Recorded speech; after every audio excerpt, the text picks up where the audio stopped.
जैसा कि मैंने आपसे वादा किया था, मैं आपके सामने सीजीपीएससी के द्वारा आयोजित होने वाली परीक्षा एसीएफ के गत वर्षों के भौतिकी सेक्शन के क्वेश्चन के विश्लेषण के साथ प्रस्तुत हूँ।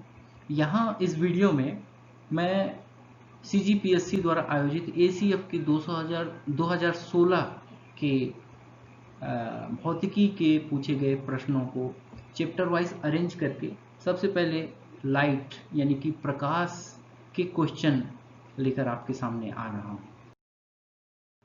इसमें एक बहुत ही महत्वपूर्ण प्रश्न पूछा गया कि जब प्रकाश किसी विरल माध्यम से सघन एवं पारदर्शी माध्यम में आपतित होता है तो प्रकाश का क्या होगा। इस क्वेश्चन के माध्यम से मैं प्रकाश के जो संचरण में जो विभिन्न प्रकार की घटनाएं फिनोमेना होती हैं उनको सभी को एक्सप्लेन कर दूंगा। तो इस क्वेश्चन के आंसर के साथ साथ आपका प्रकाश संचरण के बहुत सारे जो कॉन्सेप्ट हैं इसी के साथ क्लियर हो जाएंगे। जब प्रकाश किसी माध्यम में संचरित होता है तो इसके लिए पहली आवश्यकता होती है कि माध्यम पारदर्शी होना चाहिए। माध्यम पारदर्शी होगा तभी प्रकाश का संचरण संभव है। अपारदर्शी माध्यम में प्रकाश का संचरण नहीं होता। अब माध्यम भी तुलनात्मक रूप से अगर हम दो माध्यम की तुलना करेंगे तो वो सघन और विरल दो प्रकार से कहे जा सकते हैं। सघन और विरल होना यह एक तुलनात्मक शब्द है। जैसे अगर हम तुलना करें तो पानी के सापेक्ष कांच एक सघन माध्यम है, लेकिन वायु के सापेक्ष पानी एक विरल माध्यम है। सॉरी, वायु के सापेक्ष पानी खुद एक सघन माध्यम है। तो इस प्रकार से अगर हम वायु, कांच और पानी में प्रकाश के संचरण को समझें तो तुलनात्मक रूप से कभी वही माध्यम सघन कहलाएगा और कभी वही माध्यम विरल कहलाएगा। तो यहाँ पर आप लोगों को मैं एक चीज बता दूं कि प्रकाश जब भी एक माध्यम से दूसरे माध्यम में जाएगा तो उसमें जितनी भी प्रकाशिक घटनाएं हैं वो सभी होती। आपको लगेगा कि प्रकाश जब वायु से पानी में जाता है तो उसका अपवर्तन होता है, लेकिन ऐसा नहीं। अपवर्तन होता हुआ हमको कक्षा में पढ़ाया जाता है और हमारा टॉपिक अपवर्तन होता है, इसलिए हम अपवर्तन की बात करते हैं। अन्यथा जब प्रकाश वायु से पानी में प्रवेश करेगा तो उसमें अपवर्तन, परावर्तन और अन्य जितनी भी प्रकाशिक घटनाएं सभी होती हैं। हमारा फोकस अपवर्तन है, इसलिए हम अपवर्तन कहते हैं। तो इस प्रश्न को हल करते समय इसी विचार को कि आप उससे कितना परिचित हैं ये जानने का प्रयास किया गया है। तो कभी भी आप कंफ्यूज नहीं होइए। जब भी प्रकाश का संचरण होगा तो माध्यम के साथ उसका इंटरेक्शन होगा तो जितनी भी प्रकाशिक घटनाएं हो सकती हैं सभी एक साथ होती हैं। उसी माध्यम में प्रकाश के कुछ हिस्से का अपवर्तन, कुछ का पारगमन और कुछ का अपवर्तन होता है। इसके अतिरिक्त अन्य भी घटनाएं हैं, लेकिन अभी हमारे लिए अपवर्तन, परावर्तन और पारगमन महत्वपूर्ण है। तो मेरे इन बातों से आप परिचित मेरे इन बातों के आधार पर आप जान सकते हैं कि इस प्रश्न का उत्तर होना चाहिए परावर्तन भी होगा, अपवर्तन भी होगा, पारगमन भी होगा, अर्थात ए, बी व सी तीनों। हम अगले प्रश्न पर, यह भी प्रकाश के संचरण में माध्यम के साथ जो इंटरेक्शन है उसमें होने वाली घटनाओं के ऊपर है। प्रश्न है, सूर्य के प्रकाश में धूल के कारण किस परावर्तन के कारण चमकते हुए दिखाई देते हैं। यहाँ मिसप्रिंट है, धूल के कण। तो ऑप्शन है नियमित परावर्तन, आभासी परावर्तन, विसरित परावर्तन, नियमित एवं विसरित परावर्तन। तो आप ये देखिए कि परावर्तन कितने प्रकार के होते हैं। ऑप्शन के आधार पर आप देख सकते हैं कि 3 प्रकार के परावर्तन होते हैं, नियमित, आभासी और विसरित। तो आप नियमित परावर्तन से क्या समझते हैं? नियमित परावर्तन कांच जैसी सतह में होता है। नियमित परावर्तन की सबसे मुख्य पहचान यह है कि उस नियमित परावर्तन के पश्चात प्रतिबिंब का निर्माण होता है। जैसे आईना, आईने की सतह बहुत ही चिकनी होती है, स्मूथ होती है, इसलिए उसमें जो परावर्तन होते हैं वो नियमित होते हैं, इसलिए हमको अपना प्रतिबिंब आईने में दिखाई देता है। दीवार, साधारण दीवार, प्रकाश साधारण दीवार से टकरा करके वापस उसी माध्यम में लौटती है, तो एक परावर्तन सामान्य दीवार में भी हो रहा है, लेकिन उसमें हमारा प्रतिबिंब इसलिए नहीं दिखाई देता कि वह परावर्तन अनियमित परावर्तन है, जिसको यहां पर से विसरित परावर्तन कहा गया है। आभासी परावर्तन, यह एक अलग फिनोमेना है जो अभी जानने की आवश्यकता नहीं है। तो इस प्रकार से वातावरण में पाए जाने वाले जो धूल के कण हैं वो वायुमंडल में जो धूल के कण हैं, प्रकाश की जो किरणें हैं धूल से टकरा कर विभिन्न दिशाओं में फैल जाती हैं।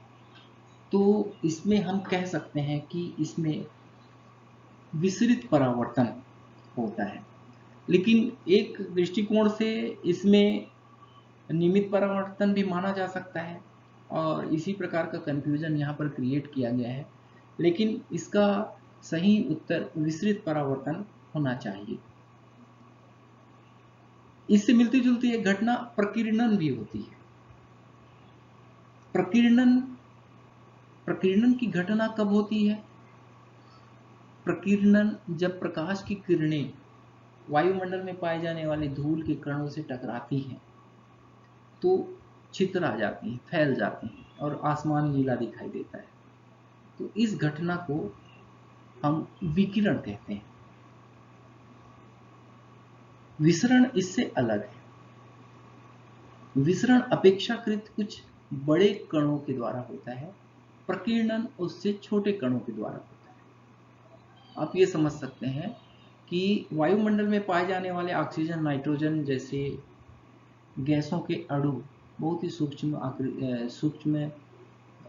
आकार के होते हैं, उनसे अगर प्रकाश की किरणें टकराएंगी तो प्रकीर्णन होगा। परंतु वायुमंडल में जो पाए जाने वाले धूल के कण हैं उनसे अगर प्रकाश की किरणें टकराएंगी तो विसरित परावर्तन होगा। अगला, विरल माध्यम में स्थित किसी वस्तु को सघन माध्यम से देखा जाए तो वह कहां दिखाई देगा? ये बहुत ही रोचक प्रश्न है और आपने देखा होगा दैनिक जीवन में कि अगर टब या कि बाल्टी में सिक्का गिरा हो तो, या कि सिक्के के अलावा कुछ दूसरी चीज हो जो चमकदार हो, दिखाई देती हो आर पार, तो वह ऐसा लगता है कि अपनी तली से कुछ ऊपर उठा हुआ दिख रहा है। ऐसा क्यों होता है? तो आप इसके पीछे किसी चीज को देखने के मनोविज्ञान और विज्ञान को समझिए। कोई भी चीज हमको तब दिखाई देती है जब वहां से आने वाली प्रकाश की किरणें हमारी आंखों तक पहुंचती है। अब एक बात और आपको ध्यान रखना है कि आंखों तक आने वाली प्रकाश की किरणें हमेशा हमको सीधी ही दिखाई देंगी। क्यों? क्योंकि प्रकाश हमेशा एक सरल रेखा में ही गति करता है। तो प्रकाश सरल रेखा में गति करता है, इसके कारण से जब कभी प्रकाश के अपवर्तन की घटना होती है तो अपवर्तन की घटना के कारण हमको प्रकाश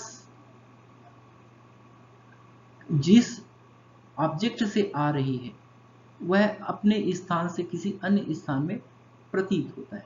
जैसे यहाँ पर आप देख सकते हैं ये लाल बिंदु यहाँ पर स्क्रीन में चल रहा है, यहाँ पर कोई वस्तु वास्तविक रूप से रखी हुई है।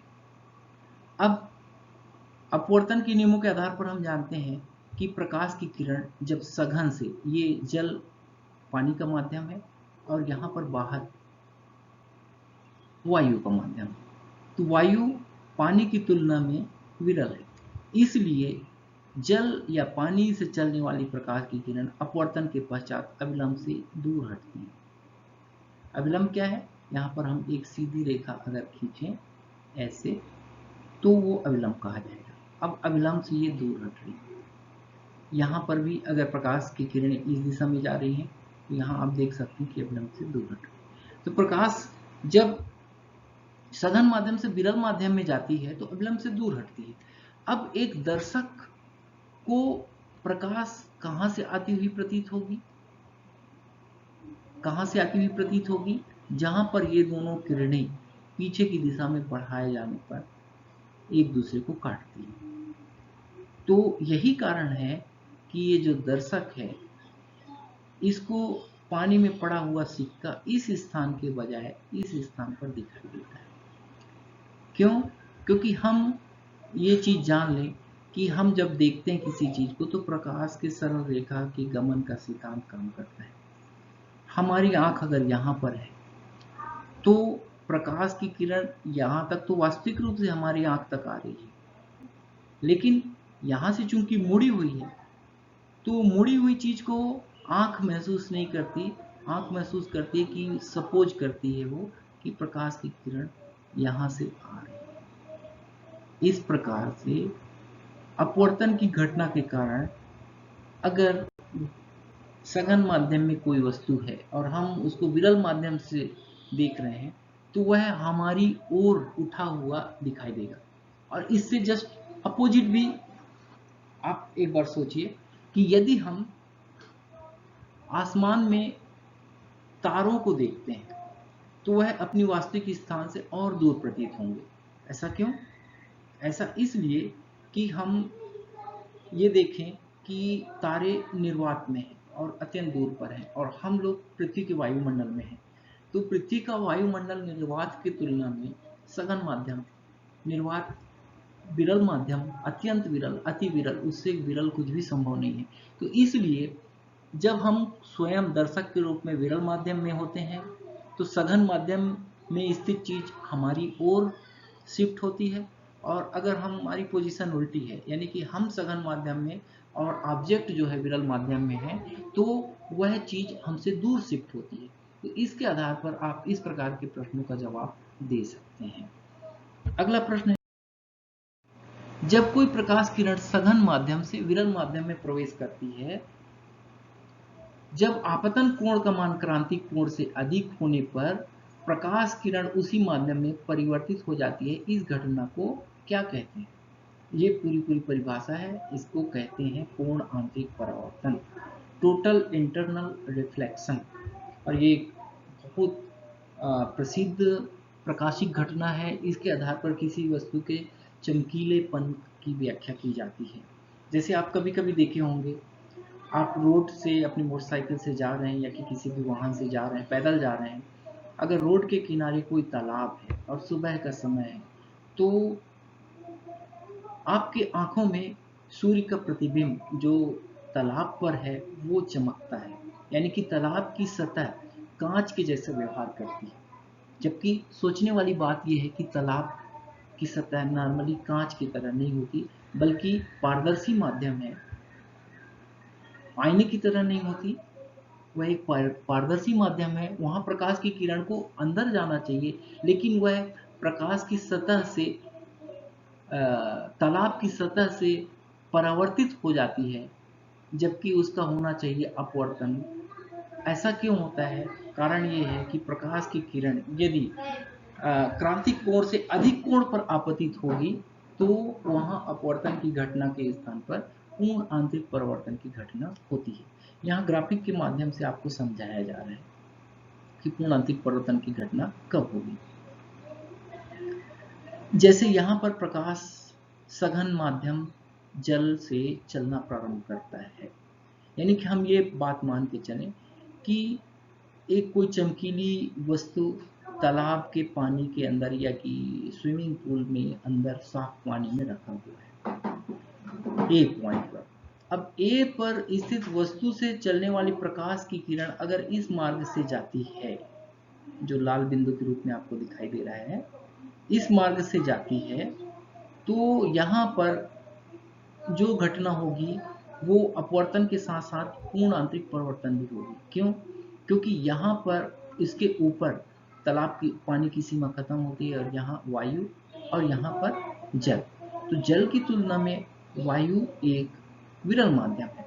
इसलिए होगा क्या कि जो प्रकाश की किरण इस पर्टिकुलर कोण, यहाँ पर जो कोण बन रहा है इसको हम बोलेंगे आपतन कोण।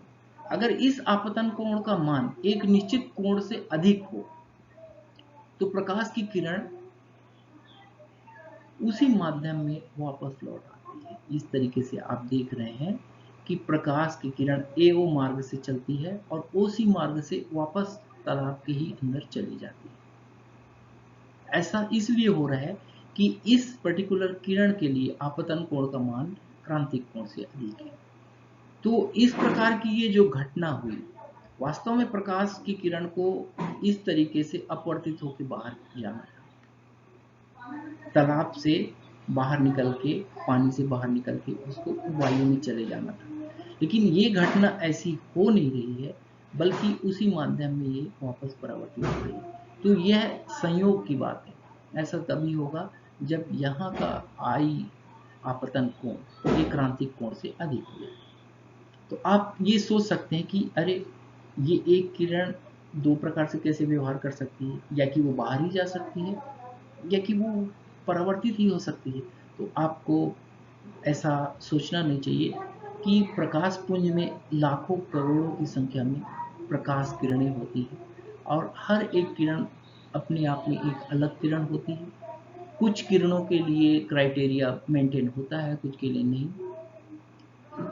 तो जो किरण के लिए पूर्णांतरिक परावर्तन की क्राइटेरिया मेंटेन होती है वो पूर्णांतरिक परावर्तित होती है, जिसके लिए नहीं होती वो पारदर्शी माध्यम होने के कारण दूसरे माध्यम में चली जाती है।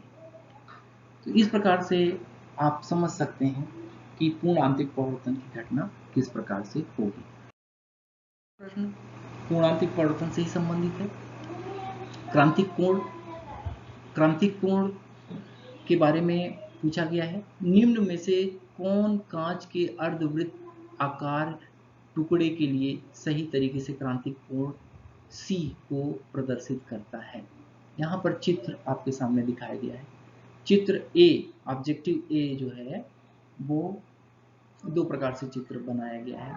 यहाँ पर दरअसल अर्धवृत्त लिखा है, यहाँ पर पूर्ण वृत्त बन गया है गलती से, तो इसको करेक्ट करने के लिए यहाँ पर वापस अर्धवृत्त बनाया गया है। अब इसलिए दोनों में अगर लेफ्ट के ऑप्शंस पर विचार करेंगे तो इसको पूर्ण वृत्त नहीं, आप अर्धवृत्त के रूप में कल्पना करिए। मैंने इसीलिए उसको करेक्ट करके बाजू में दूसरा अर्धवृत्त बना दिया है, लेकिन मैं यहीं पर व्याख्या करूंगा। यहाँ पर आप ये देखिए कि अर्धवृत्त कह रहा है अर्धवृत्त कांच का बना है, तो कांच एक सघन माध्यम है। तो पूर्ण आंतरिक परावर्तन की घटना कब होगी? पूर्ण आंतरिक परावर्तन की घटना होने के लिए सबसे पहली शर्त है कि प्रकाश की किरण सघन माध्यम से विरल माध्यम में जानी चाहिए। तो यहाँ पर आप देख सकते हैं ये गलत चित्र है क्योंकि इसमें पूर्ण वृत्त है, तो मैं इसकी व्याख्या यहाँ कर रहा हूँ। यहाँ पर देखिए ये जो कांच का अर्धगोला है, तो प्रकाश की किरण यहाँ पर वायु से कांच में जा रही है, तो यहाँ पूर्ण आंतरिक परावर्तन की घटना संभव नहीं है, इसलिए ये ऑप्शन बिल्कुल गलत है। वही बात दूसरे के लिए है। तीसरा और चौथा ऑप्शन ही इसका एक उत्तर हो सकते हैं। अब इनमें से हमको ये देखना है कि किसे लिया जाए। तो सीधी सी बात है, क्रांतिक कोण एक आपतन कोण होता है। आपतन कोण हमेशा अभिलंब, ये जो सीधी रेखा लंब के रूप में है, और आपतित किरण के बीच होती है। तो इसका उत्तर C होगा, क्योंकि D में आपतन कोण की माप ही गलत है। आपतन कोण हमेशा अविलंब की तुलना में नापा जाता है। तो इस प्रकार से इस प्रश्न का उत्तर D। आपको प्रकाशिक घटनाओं के बारे में मैंने विस्तृत रूप से बताया। उम्मीद है और आशा करता हूँ कि आपके तमाम डाउट्स क्लियर हुए होंगे। मैं आपसे अपेक्षा रखता हूँ कि आप मेरे अगले वीडियो का इंतज़ार करेंगे और फीडबैक के तौर पे आपको किस टॉपिक पर विस्तृत जानकारी चाहिए, अगर आप मुझे कमेंट्स में मैसेज करते हैं तो मैं उस टॉपिक पर वीडियो बनाने की कोशिश करूँगा। मेरे यूट्यूब चैनल को आप लाइक और सब्सक्राइब करें। आपको नियमित रूप से महत्वपूर्ण विषयों पर इस प्रकार से वीडियो प्राप्त होते रहेंगे। धन्यवाद।